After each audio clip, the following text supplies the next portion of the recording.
News. బంగాళాఖాతంలో మార్పుల కారణంగా ఫెంగల్ తుఫాన్ తన రూట్ మార్చుకుంది. ప్రస్తుతం ఏపీకి తుఫాన్ ముప్పు తప్పింది. నైరుతి బంగాళాఖాతంలో తీవ్ర వాయుగుండం కొనసాగుతుంది. గడిచిన 6 గంటల్లో గంటకు 9 కిలోమీటర్ల వేగంతో కదులుతుంది. ఇక ప్రస్తుతానికి శ్రీలంకలోని ట్రింకోమలిలోకి 240 కిలోమీటర్లు, నాగపట్నానికి 330 కిలోమీటర్లు, పుదుచ్చేరికి కిలోమీటర్లు, చెన్నైకి కిలోమీటర్ల దూరంలో వాయుగుండం కేంద్రీకృతమైంది.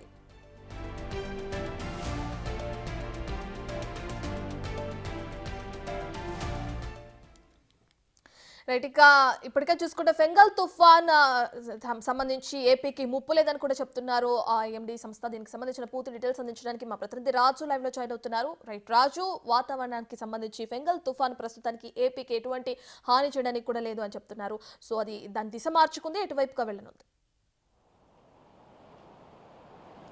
బంగాళాఖాతంలో ఏర్పడినటువంటి ఈ వాయుగుండం ఇప్పుడు ఫెంగల్ తుఫాన్గా ఉధృతంగా వెళ్తున్నటువంటి పరిస్థితి అయితే ఉంది. ఇది కదులుతూ ఉన్నటువంటిది అయితే మనమైతే చూడొచ్చు. గంటకి 9 కిలోమీటర్ల వేగంతో ముందుకు వెళ్తున్నటువంటిది అయితే చూడొచ్చు. అయితే దీంతో మొత్తం సముద్ర తీర ప్రాంతం అంతా కూడా అల్లకల్లోలంగా ఉంది. ఒక పక్కన ప్రస్తుతం మనం చూడొచ్చు, అంటే గడిచిన 2-3 రోజులతో పోలిస్తే ప్రస్తుతం విశాఖనే కాదు, మొత్తం సముద్ర తీర ప్రాంతం అంతా కూడా ఒక విధంగా చెప్పాలంటే అల్లకల్లోలంగా ఉంది. అలలు భారీ ఎత్తున ఎగసిపడుతున్నటువంటి ప్రభావం అయితే ఉంది. ఇంకా అంటే దాదాపుగా 8:30 టైం గడిచిన తర్వాత కూడా ఇంకా సూర్యుడు బయటికి రాలేదు. స్లోగా ఇప్పుడిప్పుడే తుఫర్ పడుతున్నటువంటి పరిస్థితి కనిపిస్తుంది. దీనికి తోడు అంటే అటు రాయలసీమ జిల్లాల్లో ముఖ్యంగా తిరుపతి లాంటి ప్లేసెస్లో అయితే వర్షం కురుస్తున్నటువంటి పరిస్థితి అయితే ఉంది. ముఖ్యంగా చూస్తే ఈ తుఫానుకి సంబంధించి ట్రింకోమలికి దాదాపుగా 240 కిలోమీటర్ల దూరంలోను, నాగపట్నానికి 330 కిలోమీటర్ల దూరంలోను, పుదుచ్చేరికి 390 కిలోమీటర్ల దూరంలో, చెన్నైకి 430 కిలోమీటర్ల దూరంలో ఇది కేంద్రీకృతం ఉన్నటువంటి పరిస్థితి కనిపిస్తుంది. ఇది చాలా నెమ్మదిగా అంటే గంటకి 9 కిలోమీటర్ల వేగంతో అయితే ముందుకు వెళ్తున్నటువంటి పరిస్థితి అయితే ఉంది.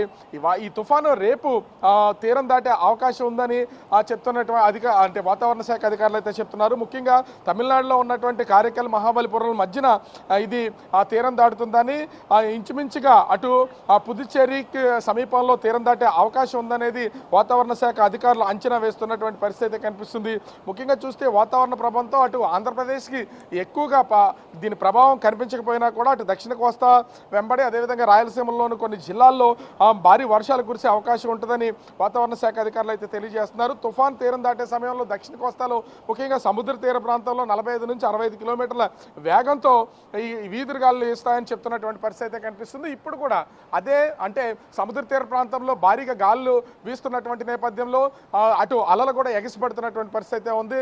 రైతులు కొంత భయాందోళనలో ఉన్నటువంటి పరిస్థితి ఉంది. మత్స్యకారులందరూ కూడా వేటకెళ్ళినటువంటి వాళ్ళు తిరిగి రావాలని ముందస్తుగా ఆదేశాలు జారీ చేసినటువంటి నేపథ్యంలో అందరూ వచ్చినటువంటి పరిస్థితి అయితే కనిపిస్తుంది. ఓవరాల్గా చూస్తే ఈ తుఫాను ప్రభావం అనేది ఏపీ మీద ఏ స్థాయిలో ఉంటుందనే చూడాలి. కానీ ప్రస్తుతం అయితే చిన్న చిన్న తుఫానులు అయితే వర్షం పడుతున్నటువంటి పరిస్థితి విశాఖలో కూడా కనిపిస్తూ ఉంది. Ratna. Right, thank you Raju.